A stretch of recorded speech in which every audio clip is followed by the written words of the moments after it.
環境中で病原体がどういう生態をとっているかというのはほとんどが不明なんです。水の中には上流からウイルスなどの病原体も流れてきていると。牡蠣というのはそれを誤って取り込んで蓄積してしまうということが知られています。新型コロナウイルスなどもどういった生態をとっているかはわからないです。人間が排出した後に環境中でどうなっているのか、野生動物との感染サイクルができているのか、食べ物の中にも蓄積されていくのかということがほとんど不明なままですので、そういったものの感染サイクル、環境中の生態の一端を明らかにしたいと思って牡蠣の調査をしています。そうです。専門は私は獣医学をやっています。はい。今は主に感染症です。人のみでなくて動物にも感染症があります。また動物から人を介して伝播する感染症もありますので、動物の感染症やですね、そういった動物と人の共通の感染症、人獣共通感染症というものを今専門にしています。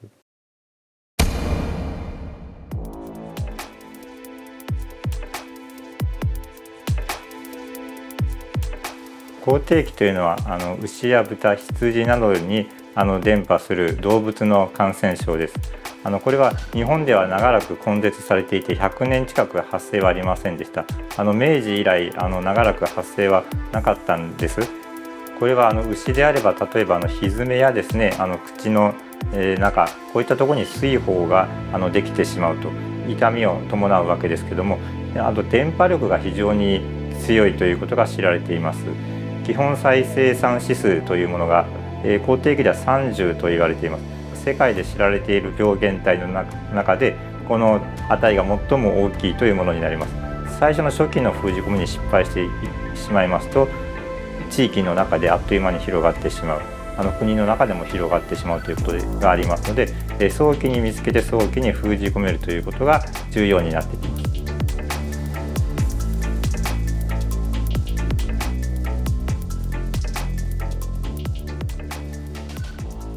人員が足りないということでは私どももその中のメンバーとしてそういう殺処分の作業などに加わりました。私も実際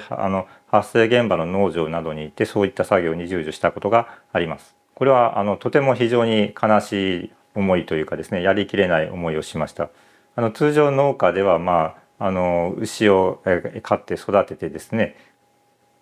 なんていうか日々過ごしているんですけれども、私どもがその農場に行くと牛は全てつながれていて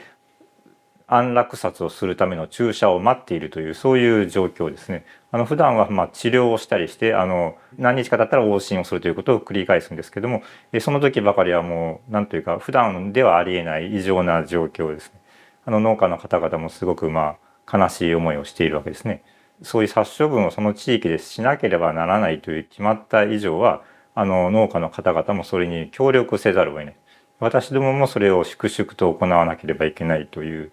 そういう状況です。流行地域になってしまうと仮にその牛が陰性であっても等しく殺処分をしないといけないというそういうことになっていますので、なんていうか広がってしまってからの検査というのはそれほど貢献度は少ないです。ですから最初の初期の段階、侵入時の段階で疑わしい個体を適切に摘発、高精度に検査をして摘発すると、その時点で最小限の殺処分というものを行って広げないという考え方が重要だと思います。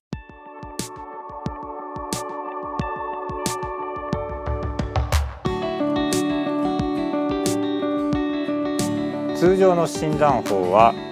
かなりの時間がかかります。まずフィールドに行き疑わしい動物からサンプルを採取します。これは口の中の拭い液であったり、取り出した水疱であったりします。こういったものを実験室にまず搬入します。これは実験室が近くにあればいいですが遠くにある場合は何時間もかかってしまうということも考えられます。トータルでサンプルの採取、搬入、そして遺伝子の抽出、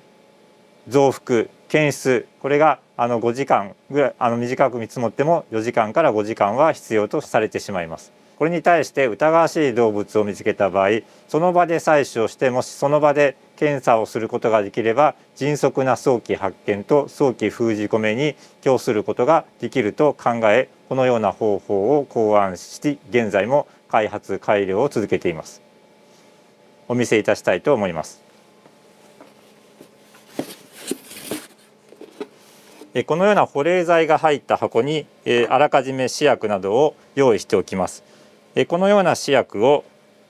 こちらの遺伝子を検出するための反応チューブに分注します。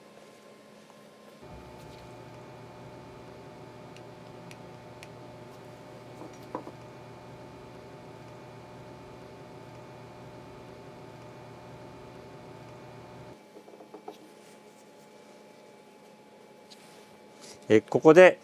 動物から実際に採取した拭い液などのサンプルを遺伝子を簡易に抽出するための特殊な試薬に混ぜ合わせます。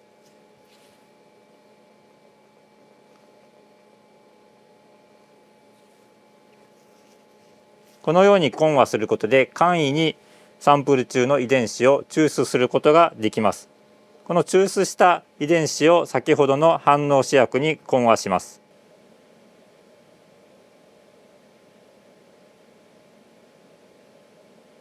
例えば指で弾くなどして試薬と抽出した遺伝子を十分に混和する。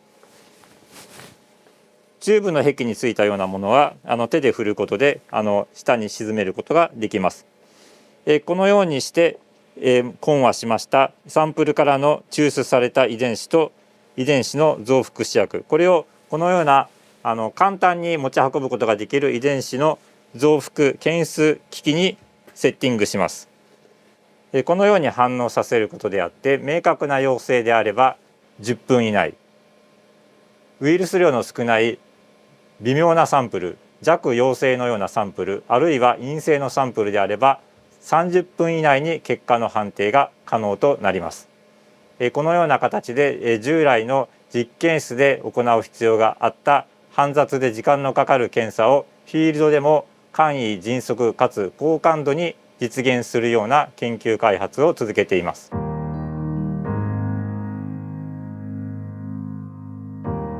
供の時から犬や猫などが好きでした。特に犬が好きでした。人間よりは動物と触れ合うことが多かったと思います。学生時代は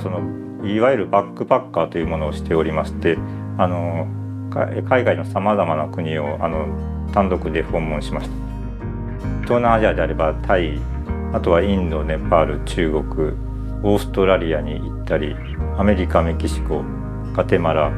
ホンジュラスなどなどに行きました。何でしょう、未知の世界を知りたいという思いがあったんです。仕事でそういった国々に行くことが多くなりまして、当時は何も役に立てるようなことはなかったのですけども、年を取ってい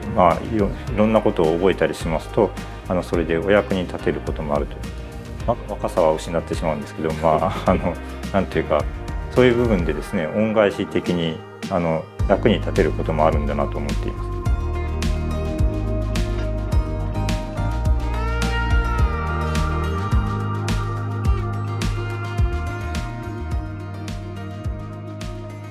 タイと、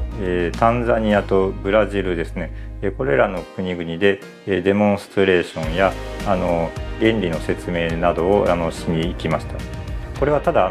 口蹄疫に限らず他の感染症にも原理を理解すれば応用することができますので、そういった面でも波及効果というのは高いと思います。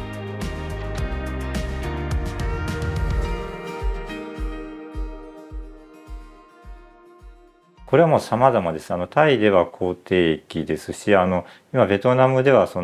アフリカ豚熱という豚のウイルスとテンブスウイルスという、これは鳥ですね、カモとかですね、鳥のウイルスです。でフィリピンはまたですね、原虫感染症という犬とか牛にかかる疾患の研究をしています。そうですね、相手側とコミュニケーションを取りながら相手が何を求めているのかということをニーズを把握しながら一緒に新しいものを作っていくと。実用性の高いもの、フィールドで使いやすいものを、一緒に開発していくという形で研究をしていきたいと思っています。